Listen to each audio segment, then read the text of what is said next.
Porg Duffy is in studio, GAA Director General. You're very welcome. Thanks, Joe. It was your final annual report. The 11th after 10 years. Yeah. 10 years which has gone by quickly, I suspect. Yeah, I suppose it has really. Yeah, the GAA calendar seems to run through very fast. But yeah, it's been good. It's been good.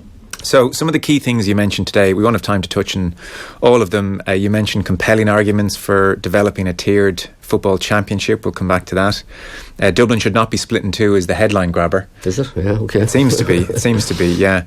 You won't get any argument from me here on that point. The current single tier football championship not sustainable. I mentioned that. You want an end to dummy teams. County boards must put the needs of their clubs ahead of the demands of their county managers is one which caught the eye. If we take a chance to do an almost State of the Nation look back, Malachy Clerkin had it in the Irish Times. There was a quote you gave in 2007 at your unveiling about the club player and the club situation, and you said there's a huge issue there, and if I do nothing else over the next 7 years, which has now become 10, I really want the clubs to feel involved again. I want it so they can say, well, maybe that Duffy fella knew nothing about business, but at least the club scene is better. You'd have to say 10 years on, that hasn't been achieved. The clubs don't feel that way. Do you have regrets over that? Do you class that as a bit of a failure, given you would have went in 2007 with that quote clearly, with really good intentions? Yeah, a bit of a failure, possibly. Do I think the situation is better? Yes, I do. Because I think in 2018, there are two headline dates to remember. On the 8th of July this year, 24 teams will have finished their championship programme and will have the rest of the year in football for club games only. By the 29th of July, only 2 teams will be left in the hurling championship and will have the rest of the year for club games only. So I think, unlike in 2007, counties will be able to play off their club championships at the right time of the year with a decent gap between games and with their county players available, which wasn't the case even up until last year. Yeah. Isn't it true, though, that quite a lot of teams, quite a lot of counties would have been out of the championship anyway come mid-July, and still we seem to have backlog or issues, and county boards are not running off championships correctly? It's extraordinary. We could name out counties who are out in mid-July and then they seem to find themselves in trouble coming into November and December and blitzes of games, and here we are 10 years later and that still seems to be happening. Yeah, that does happen. It doesn't happen in the majority of counties, but it happens in a small number, and you can only put that down to bad management by county committees. They'd like to blame maybe somebody else, they'd like maybe to blame Croke Park, but generally I honestly believe it's the problem of counties. If you do the process properly, sit down with your clubs at the start of the year, talk to your team managers, get a balance between the needs of the clubs and the needs of the county, that can be avoided, and it is avoided in the counties that do that. Yeah, like looking at the overall scenario, it seems we're at a point to me where the county boards shouldn't be running these competitions anymore. Like if you want the GAA to lay out some kind of master calendar and run this thing off seamlessly, and the club player to be able to plan his or her, well his, and I mean we get on to the ladies GAA and Camogie maybe joining the association or vice versa, but for the club player to be able to plan a life, really this thing needs to be run in a centralised way, because county boards, I mean, there's no consistency between the relationship between the manager and the county board, between the structure of a given championship in a county, all sorts of decisions being made which are difficult to explain in certain situations. Like actually, the county boards shouldn't be running these competitions. No, that's not realistic, because what you're saying there is that Croke Park would essentially run the competitions in every single county, which involves thousands of games over the year. Let me tell you how the process should work. And I'll draw an example of my own county as a kind of an interested observer. This year, the county chairman set up a small group to decide what was the best way to run the Monaghan competitions this year in light of the new fixtures calendar. He set up a group that included representatives of 2 senior clubs, 2 intermediate clubs, 2 junior clubs. He had long conversations with Malachy Rourke, the senior football manager, and with the senior hurling manager. The group came up with proposals. Then he brought in all of the club chairmen and secretaries last week. He put forward the outlines of a proposal to ensure that there be a good balance between club and county needs, that there'd be plenty of club games. Each senior player would get 18 league games and at least 2 championship games. He told the clubs, take that proposal, go back to your players and to your clubs, and next Monday night we'll make a decision. That's a really good process. It's not rocket science, and that's what every county should be doing. And to be fair, a lot of counties do that, but I do accept a small number don't do it, and so we get really bad press. But it's not feasible, Joe, for Croke Park to go on running the competition structure in every single county. It simply wouldn't be practical. What about sanctions, though? What about some kind of action? Like there was a CPA study where 84% of respondents said they want county boards to be answerable here. Like, it seems like there isn't any accountability, and the human cost on a given year is severe enough, actually. It is, but I think there are a couple of points to make. I mean, that was the case in the past, but there's no excuse. I think there's no excuse in 2018 for that to happen. There may have been some excuse in the past, but given the fact that the inter-county calendar is brought forward significantly this year, that shouldn't happen again. No, there are no sanctions against county boards, so maybe we should consider that. Maybe that's something we need to look at. But my goodness, we elect these people to do a job, and you expect that there are certain minimum standards that should be reached. But I take the point. Yeah. Okay. See, this is you're in interviews. You're very accepting of points, and you're very open. And then you say, phrases like "I accept that," or "We'll have to debate that." And sometimes we can find ourselves here 5 years later. I mean, time is very precious if you're in the middle, if you're in your mid-20s and you actually want to have, the falling numbers of players at club level over the last 6 or 7 years is really scary. I presume you've seen some of the figures. Like, there was a study of Leinster teams, so not Leinster clubs, but actually the number of teams that clubs in Leinster are putting out, and it's down 144 teams, adult teams I should say, between 2010 and 2016, which is a very noticeable number, especially when population in Leinster has gone up. I mean, look, the west of the country is a more complicated situation, but population comes up, adult teams go down. An ESRI report in 2013 said that Gaelic footballers are twice as likely as fellas playing soccer to give up the game. Like, being an adult club player over the last 10 years has not been an enjoyable experience. Those falling numbers would suggest that. Yeah, there are other reasons, of course, as well. Sure, you can join a five-a-side team in soccer, and maybe you're less likely to join a club. I wasn't. I mean, it's one of the reasons why perhaps the reduction of teams has been largely emigration has been a huge factor. But I'm not making an excuse of that. Yeah. Population has gone up in Leinster, though. Counties like Kildare and Meath, population has gone up, and adult teams have gone down. Yeah, I'm not sure what particular survey you're working on that, but I take it that your figures are correct. The reality is that the total number of teams throughout the country, in fact, is marginally below what it was before. Marginally below. And I think our participation figures are still very, very good. And I do accept that we have a problem with fixture, but I do think we have worked very, very hard to improve it. The biggest problem we have in the GAA is that players play on multiple teams. Sure. That's the biggest single issue. And as long as you have that problem where fellas play football and hurling, 2 games, fellas play colleges, underage, club, inter-county, fixture making is extremely difficult. But the point I would make is there's no reason why any county cannot provide their adult players with a minimum of 20 good competitive games in the year from April to October. 18 league games and at least 2 championship games. Many counties do that, but some don't. And we're trying to improve that. Yeah. On the Super 8's introduction, would you accept criticism? Because I appreciate why you've done it and you felt the need to act, and maybe it's things like the figures and attendances were going down as well, and the club player. There was a real mood for change this time last year. There were a lot of debates. The CPA came into existence, and they were pleading with you at that time to just hold on a second here, because we might have a mood for change here. There might be a bit of momentum, and not to press ahead with the Super 8s. Let's have a year of just figuring this thing out and get this thing right in almost like in a once and for all kind of way, as opposed to a plaster kind of solution. I thought there was a lot of merit in that.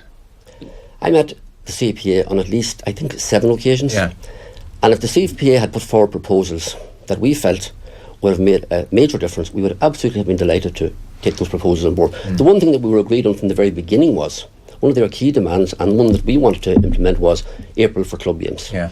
Other than that, to be honest, largely what the CPA were proposing was that the inter-county season would end by the first week in July, which we felt just wasn't realistic.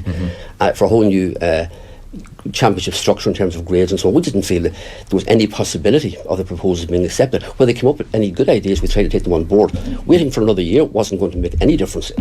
We met them, as I said, I think at least 7 times, other meetings as well as the ones I was involved in, and where they had ideas that we felt were viable, we incorporated those, but waiting wasn't going to serve any purpose. Do you not think so? I mean, it seems now we're in a holding pattern where we have to wait and see how the current changes settle in over the next 2-3 years, and suddenly that's another 4 or 5 years which have gone by, and maybe I think there was a mood last year to do something a bit more drastic, because I know you want to do something a bit more drastic. No, I think you're maybe confusing 2 issues here.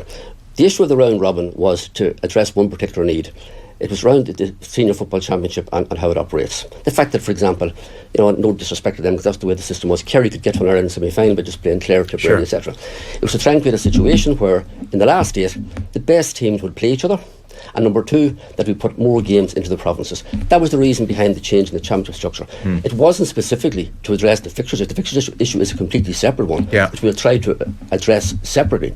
But the reason for changing the football championship was to make it more attractive to the general public. And it wasn't because attendances were falling, because attendances in fact are not falling. And if you look at the figures of the past few years, you'll see that in fact attendances have increased. So it wasn't about falling attendances. In general terms, last 2017 was the best year we've had in a long time in terms of attendances. Was the average attendance not 13,000 over the championship? And it was 20,000 in 07. Like, it's steadily fallen from being 19,000, 20,000 about 10 years ago down to 13. In league and championship for the past 2 years. Just championship? I think they've risen. And certainly last year, they certainly rose.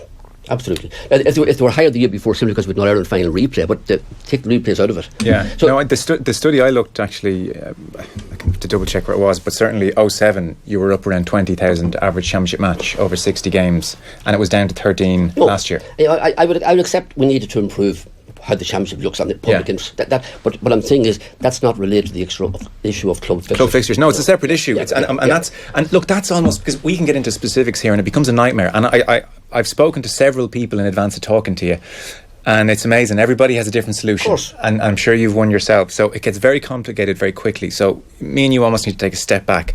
The overarching regret I would have is that you got these changes through. There was a real mood for change last year, and you're even saying yourself now that was predominantly about the county season. And actually, could we not have stepped back and done a master plan? Like, let's just lay out the year and have a number of suggestions and really debate them, as opposed to just fixing the county situation. Okay, look, there's a few extra weekends for club, but it's more about the county. And so we're still left with a lot of problems. We're still left with a lot of problems, but I think we did that. We actually did lay out a master plan in terms of the competition structure for football and hurling. We've changed both. We laid down a new schedule of games, which brings the All-Ireland finals forward, which condenses the championship to leave more times for club games. Now, are there better solutions? There may be. There may be. And if those solutions emerge, as I've said in my report today, let's hear them. We're in a period of experimentation. And there's nothing wrong with that. And if in 3 years' time there's a better way, but to be honest, it won't be easy to find it. It won't be easy to find it. This, for the moment, this is where we are.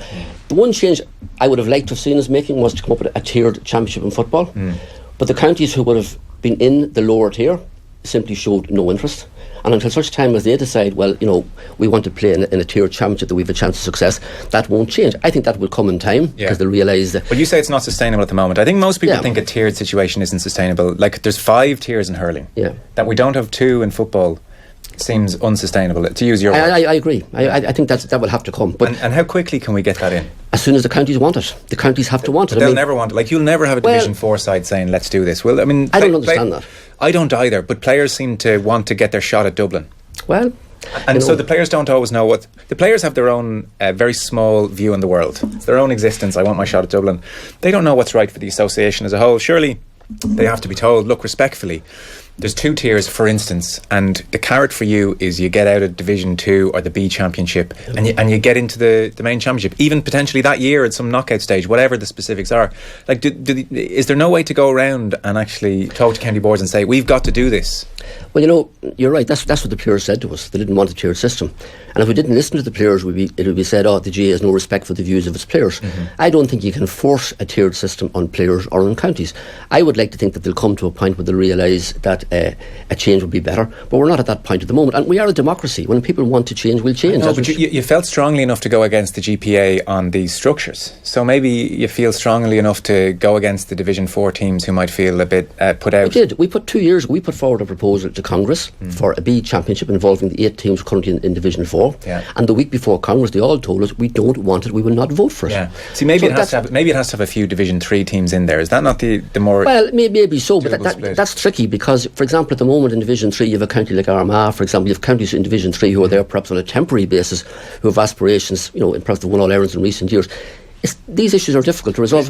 I know, and let's tease them out. Is it so bad for Armagh to say, well, this year you're in the B Championship, and it's because you haven't performed well, so you've got a 2-year plan now, which is to win that B Championship, win it well, build, and really attack the Championship the following year. It's a narrative the fans can get behind. It's not like they're condemned to the B Championship from a line in the sand forevermore. No. There's relegation and promotion.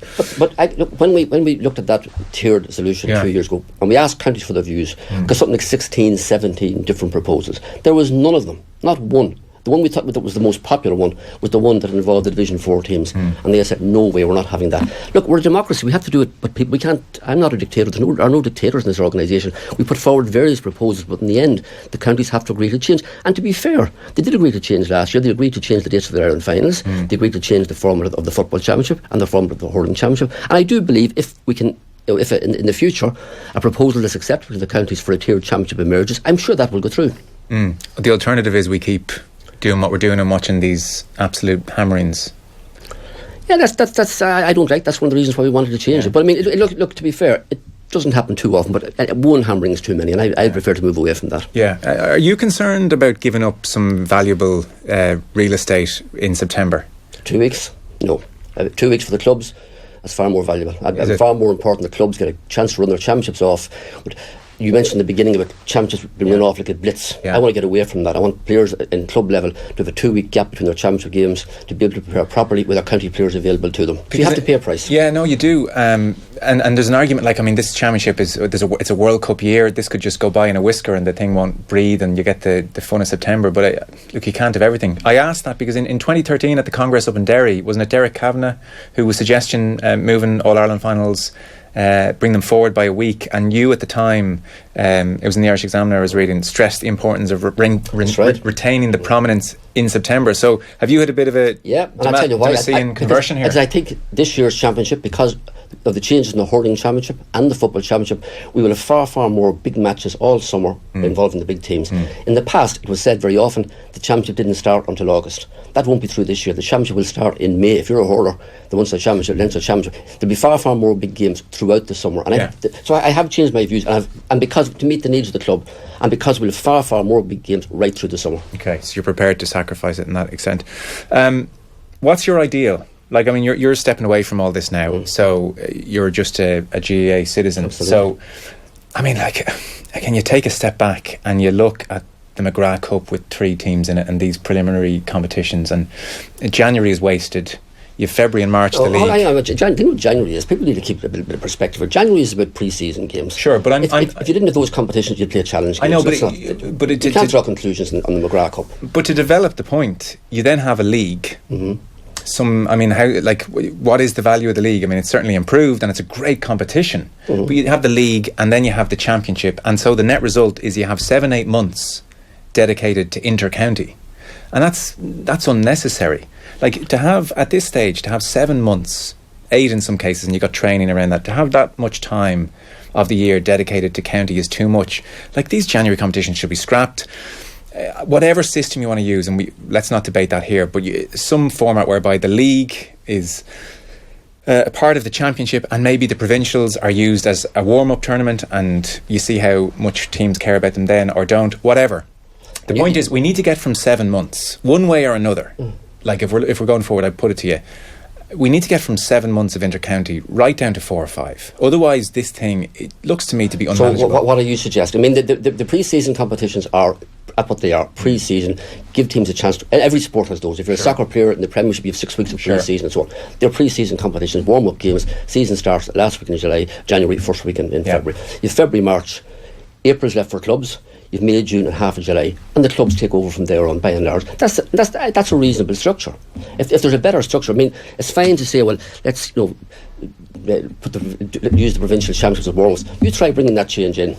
Well, that's counties don't want that. I hear you. The GAA doesn't want that. People outside may want it, but the GAA mightn't necessarily want it. So what do you want? What's your idea? I think what we have at the moment, given the one lacking in the present structure that we have for 2018 is the tiered competition, and that will happen whenever the counties want it. The rest of it, I think, is a reasonable balance between inter-county and club, and I said for the first time in 2018 counties will have sufficient time to play off their championships properly with no blitz games, as you talked about earlier, at the end of the season. I think this is as good as we can do for the moment. Okay. And our club and county, I mean, is it compatible long term the way it's going? Absolutely. It's compatible provided people agree that county players will not play all club games. They'll certainly play all championship games, and they will play some league games. And I think in most counties that's a very acceptable way of going forward. And if counties would organise on that basis, I think it is compatible and will work.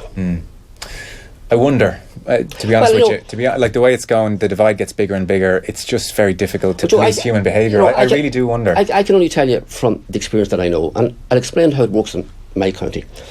Our county players will play in the league. Malachy Rook would have them during February and March. Monaghan play the last game 25th of March. Yeah. In April, there'll be 4 rounds of games played with all of the county players. Can I pause you there? Sure. And this is back to our problem of the 32 federal states. Yeah. April encapsulates it perfectly. I mean, we've had inter-county managers. Stephen Rochford was saying, look, I mean, it's difficult. We're out in the championship first thing in May. County managers are looking at April and they're out in May and they're under more pressure than ever before and they're saying, no chance. And you can't enforce it, really. Counties can. Counties appoint. But they're not going to. So I think some will. No, it's not a question of enforcing. It's a question of sitting. If you sit down with your manager, by and large, many of the managers are quite reasonable and can work it out. In many counties you will. I mean, we'll have to see what happens. But you have to appreciate lots of counties. First, lots of county boards want huge success. I mean, they're spending huge amounts of money, which is another issue on the county team. And if the manager comes to them and says, look, we haven't been in a Leinster final the next number of years, I can't have this April thing happening. You just can't do it. I'm taking the players. A lot of county boards will say, well, yeah, okay. I mean, that's what the evidence is telling us. So no, it's not what the evidence is telling us. There's no evidence. This is the first year we've done that. I know, but the evidence generally of the relationship between a county board and a manager. It's not like that in a lot of counties. Some of the best managers don't operate that way. It may happen with some counties, but it won't happen at all. It will not happen at all. And doesn't that capture the kind of unfairness of it all, that it will happen in some counties and we can't as an organisation do anything about it? That's the way it is. Hang on. Okay. Let me give an example. One of the most successful managers, Mickey Hart, last year during the summer, he released his players regularly back to their clubs for training, never mind to play games. Great, but that line there, that's just the way it is, you said. Yeah, because Croke Park cannot manage every individual county.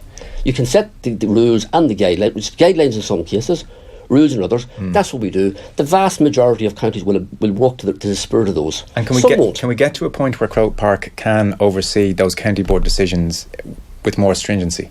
Yeah, I think that's a possibility. And how would that work? Financially, that's the only message that everyone makes. Financially, yeah. So you might just have to sanction county boards very severely.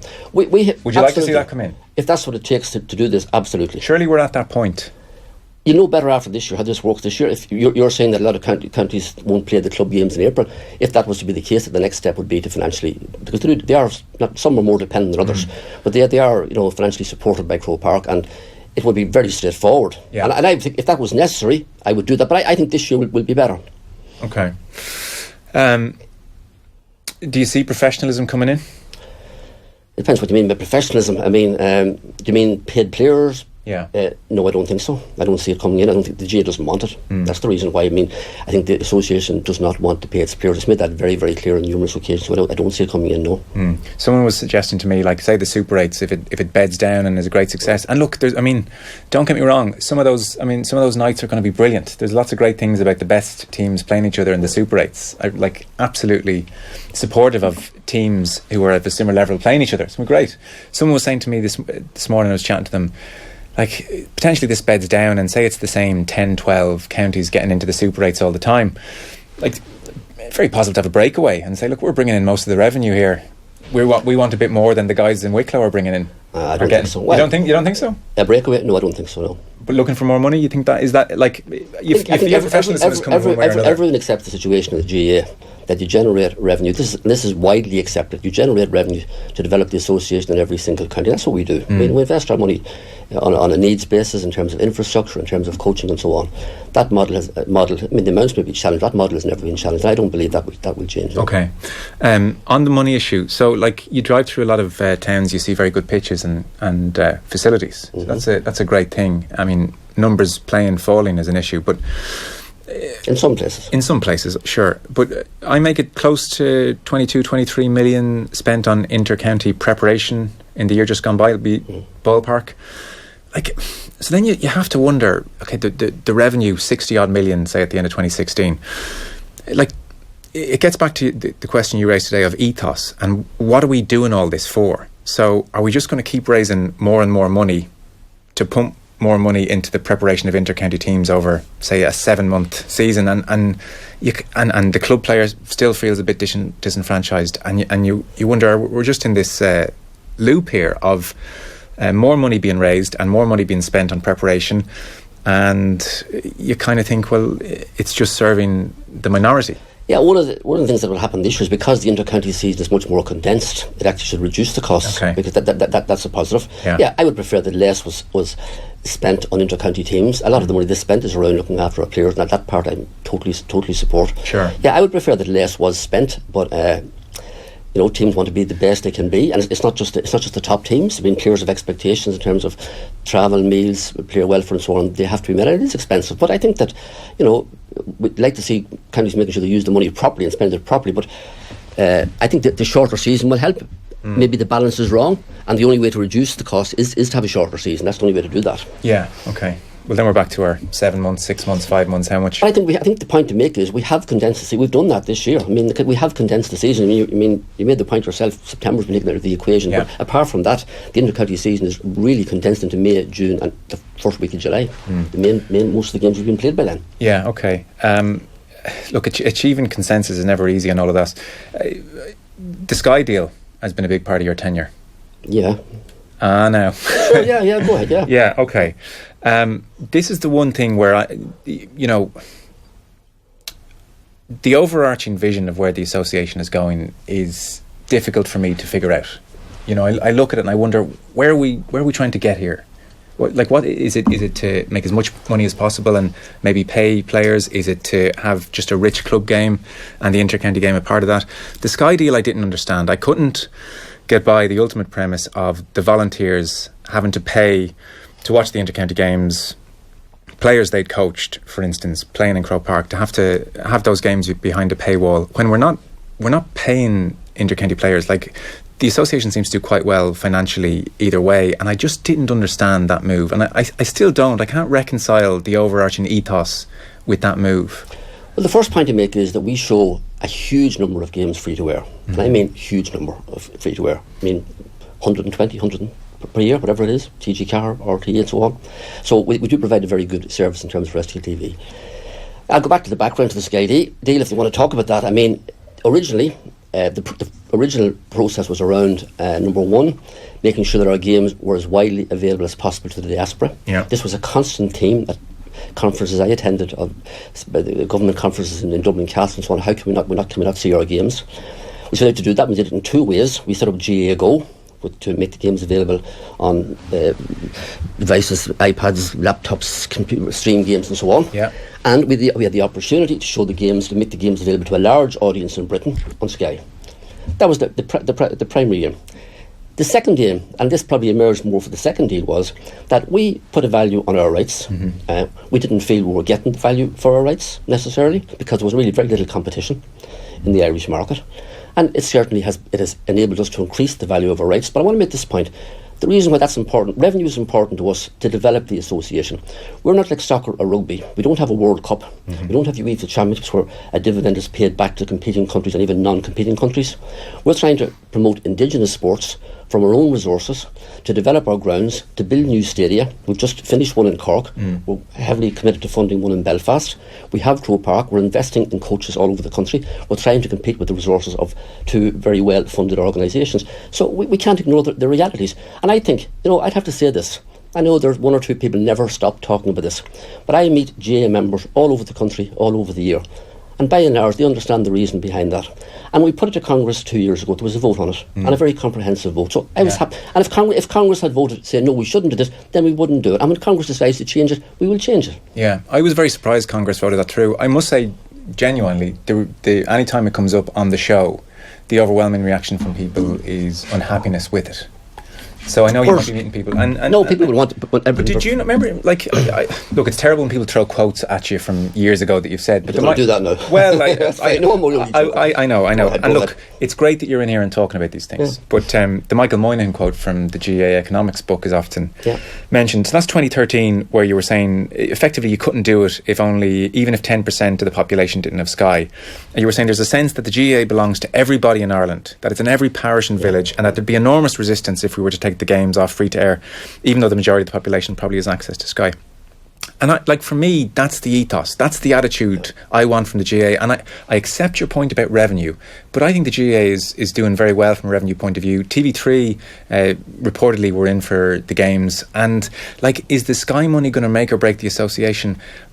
I don't think so, to be honest. And like the viewing, there's just like the viewing figures are desperately poor on Sky at times. Like I remember the one often quoted, it's a couple of years ago now, but that Clare Cork game in the hurling, which was exclusive on Sky in Ireland, had 37,000 people watching. I remember watching that game actually, and it was a great game under lights on a Saturday. 37,000, and like. So you're assuming that if those games weren't on Sky, we'd be showing all those games on free to air. We wouldn't be. Well, I'd say Cork Clare in the hurling would have found its way on. I'm using that as an example. But the point I'm making, and it's a valid point to make. The point I'm making is it mightn't have been on necessarily. Sure. Because the number of games would have been less. We didn't show that many prior to the Sky deal. We didn't show that total number of games free to air. So you're assuming that all of the games that are shown on Sky, if they weren't shown on Sky, the Cork Clare one might have been, they would have been shown on a terrestrial channel. That wouldn't have happened. I mean, our primary goal is to get people to come to the games, and I think we're very good in terms of the live coverage we provide. But essentially, we want people to come to the games. No, I accept that. Like for instance, though, like on a similar night that month, 44,000 watched Oireachtas Report after midnight on RTE, and like that must rankle with you that the Cork Clare game, I remember watching it, was a great game, it was a close run thing, probably would have been on free to air.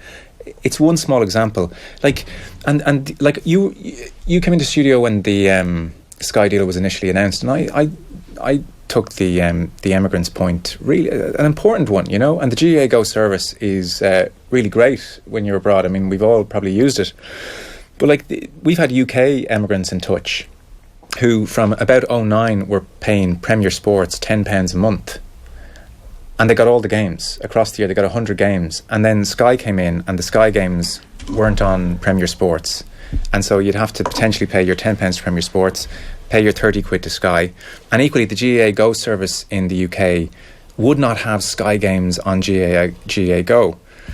And like, I understand Sky are going to say, well, don't put those games on GAA Go, but equally I'd love the association to have stood up and said, well, actually no, I mean that's a bottom line for us, that our GAA Go service or the Premier Sports service would stay available to the UK immigrants. Is that a fair point? It's a fair point. Are they all factual? Are they all factual points? Broadly speaking, you're probably correct. Yeah, but look, it's you can argue this forever. I know, and it's valid to. I've always made this point. It's absolutely valid for people to have a contrary point of view. But we do what we think in the overall picture is best for the GAA. And as I said, I think the point that is sometimes forgotten is this idea that the games that are on Sky would otherwise be free to air. When we had RTE and TV3, which was the previous contract, the total number of live games was 40. Right. So therefore, even that was probably a stretch, because the numbers, that was challenging our attendances and so on. So I think that's the point to make. So you can't argue just and say those 15 games would all, that Sky showed, 14 games would all be on free to air. That's not the case. But anyway, I accept that point. And I accept absolutely, it's an absolutely valid point for people to argue in terms of the ethos and so on. I've put forward the arguments from our point of view, and people have and potentially financially, if you'd gone with TV3 and RTE, how much financially would that have hurt the association? I'm not going to give figures for you, but I mean, clearly, I'll have to make the point that the first deal with Sky was driven essentially by the desire to get the games shown on Sky in the UK for the diaspora. Money wasn't the key factor. But I've okay, let's take that. But then I've just given the point about the UK diaspora, and it didn't work out well for them at all. They were in a much better situation before that Sky deal. It depends. I mean, I know many. It doesn't depend on the Sky deal. You're talking about financially. There are many people involved in GAA clubs in Britain who think it's absolutely fantastic they can watch the games on Sky. They think it gives a status to their games in terms of their friends and colleagues. It brings people who wouldn't have played our games into playing our games and so on. There's pluses and minuses. I know. Yeah. No, look, these are nuanced points. But I mean, look, the figures, the viewing figures on Sky aren't high in the UK. It's not like that many people are watching it over there, to say the least. You'd have to accept that as well. Well, I don't know what the figures are actually. They're poor. I mean, I don't have them written down, but they're very poor. They're never going to compete with the Premier League. We're never going to compete with rugby. I know, but we're talking tiny percentages here. I think we have to tease these points out. I know you feel like I'm giving you grill on this, but you can't say. I have no problem with that. But I mean, you can't say the figures in the UK are justifying the Sky deal, because they're not. They're too small to justify it. No, not necessarily. If the people who are watching, the people who want to see your games, I think that's good. But there's very few of them, is the point I'm making. Well, I don't have the figures in front of me here, but I mean, there have been games that have been actually very, very good. But I accept a lot of them are not great. But that's I still think for those of the Irish who are in Britain, they think it's been good for them. But they would have had a better deal with Premier Sports. That's your view, yeah. But how is it my view? If I'm just giving the facts here, right? I'm not a UK immigrant personally. I'm not affected by it. If Premier Sports were doing all their games for them for a tenner a month, and then Sky come along and take those games, and you have to give Premier Sports a tenner, and you have to give Sky 30 quid. I don't see, actually, just not even a matter of opinion, I don't see how that's a better deal. Well, can I say this, Joe? Yeah. We take our feedback from our clubs and our county boards in Britain, and the feedback we've got from them has been extremely positive. And when I came before Congress, my understanding is that almost all of the clubs in the counties in Britain voted in favour of the policy as it is now. And that's all I can judge by, is what our units say to us. We do as we're told, and that's my view on that. That's the position. So there may be others have a different view. I accept that, but that's what Congress said. Okay. And I can tell you want me to move off it, so I will. No, I'm absolutely quite happy to you talk whatever you want to talk about. Yeah, no, well, I mean, you've been very good with your time. Did any part of you feel a tinge of regret having to put games behind the paywall, notwithstanding your point that certain games... But some, absolutely. But you look at the overall picture. Sure. And you were conscious of the volunteer who may have coached fellas who were then playing in Croke Park, and those coaches, the lifeblood of the association, don't have Sky. Is that's what you felt regret over? But what I would say with the volunteers, I know the volunteers in the GAA. I'm sure, absolutely. I'm a volunteer in my own club. Mm-hmm. Starting on the 1st of April, I'll be a selector with my own club. I'll be joint manager of the reserve team in my own club. Yeah. I know what people in the volunteers say to me. I meet them all of the time. And I accept their differences of opinion. But it's not the issue with many of our volunteers that it is sometimes with others. That's my honest opinion. Okay. I get the feedback all the time. I'm all over the country, meet people all the time. Yes, some people have concerns, but by and large within the GAA, it is not a huge issue. It's more of an issue for people outside. But I accept that and accept people's right to have a different view. No problem with that. Sure. When you saw Michael Dignan make the point during the summer, did you think it was a valid one? What was it? Look, he was effectively... I can't remember exactly. He was effectively talking, I think, about his father of a certain age who was missing out on a game that he really wanted to see. It was a very emotive but genuine response from a man like you're talking about people outside the GAA. Michael Dignan is very much inside the GAA. Yeah, well, I don't want to go into that. I know that was. I remember a Twitter exchange between himself and Dick Clerkin over that. But I'm not getting into that. There's so many different. I'm not getting into individual people. He's entitled to his view. That's fine. No. The reason I brought him up is you were saying it was people outside the GAA. I think there's a lot inside the GAA. There are some people inside the GAA as well. I accept that. How many Super 8 games are going to be on Sky this summer? That's a good idea. I mean, I don't know if that's been finalised yet, but I mean, the number of games is the same. They'll have the things about the last round of the Super 8 games we played at the same time, so I don't honestly know, but there'll be no big increase in the number of games anyway. So I'd imagine whatever the proportion is, most of them will be on RTE. So there may be, if there are, for example, what's the current proportion? It's 2-1, 3-1, whatever it is. So I'd imagine if there are 5 in RTE, there'll probably be 2 on Sky, something like that. Mm-hmm. Something like that. Okay. You mentioned payments to managers this morning as well. You brought this up in 2010. And we kind of went nowhere, and nothing really has changed since 2010 with regard to payments for managers. And you called for a genuine debate about this. Where does that debate take place realistically? I don't know how you fix this. It has to be within the organisation. I mean, clearly it has to start in Croke Park. Look, what I tried to do in 2010 was issue a paper, and I put forward certain suggestions. I hoped it would initiate a debate, but the debate... people just want to avoid the issue, really. No, I don't know if there's been any change since in the desire to debate the issue. Yeah. I mean, we have debated other things. We debated the GPA at length. We've no problem debating that. We debated the Sky deal, as just talked about at length. But we don't seem to want to debate this issue. And I'm amazed sometimes that people focus so much on the threat to our amateur status in terms of commercialism, which is a valid point to raise. Yes. But there seems to be a willingness to ignore the issue of payments at every level. I mean, and people know this is going on. Yeah. It's very hard to pin down because you don't know how the payments are being made. But I think the issue is more or less being avoided. But I do believe there's enough anecdotal evidence out there, more than that, to suggest that. I'm not even talking so much about inter-county level today. I'm more concerned with club level. But there are a lot of people who are moving from club to club and being well paid for doing that. And I think that's not tenable long term. No, and it I would say it galls people who are then out fundraising that week for the club, and they know what's going on. So I don't know how you stop it. No, but it should. I mean, that's the piece that I can't understand. If you're out fundraising for the club and you're selling tickets or whatever it might be to raise funds, and then you know that your club is paying someone to coach or manage the team, that's what I find it hard to figure out as to why people aren't kicking up with that, why they're accepting that, but they seem to be accepting that. Okay, well, we'll see where that goes. I heard you mention this morning potentially on the cards very soon a merger of the Camogie, the ladies and the GAA associations. No, not a merger, but we have been, for the last 6 months, we've been sitting down looking at it's certainly towards integration. I mean, the long term, I think, there has to be one association. That's what we all want to get to. That's something you can't enforce on people. Sure. But we've had very constructive discussions over the past 6 months, and I think that hopefully that we'll develop new relationships very shortly around that. Yeah, okay. We'll touch on Dublin briefly. I mean, the call for it to split seems premature to me as well. That's your opinion. The other issue you could potentially throw at the Dublin situation is the level of funding they had over the last kind of 10, 12, 13 years, almost because they did such a brilliant job with it. It was out of kilter with the rest of the country, with Sean Kelly on, who almost said, look, we needed to fight for Dublin, we needed to have clubs in Dublin and the youth of Dublin playing GAA, so we pumped money in there, and they've just done such a spectacular job. I think it was Tom Ryan, the Director of Finance, who said recently we're going to have to change the balance of funding going to Dublin. Oh, we have done that. Yeah. We have done that. What's that balance at about now? It was they were getting 1.46 million, which is about 14%. No, I don't have the figure, but it's a lot less than that. Okay, a lot less than that. Yeah, we've significantly. That's not something you reduce at one stroke, because clearly there are a lot of coaches employed in Dublin who, on the basis of the part funding they get from Croke Park. But we have reduced that, and that's something we're looking at.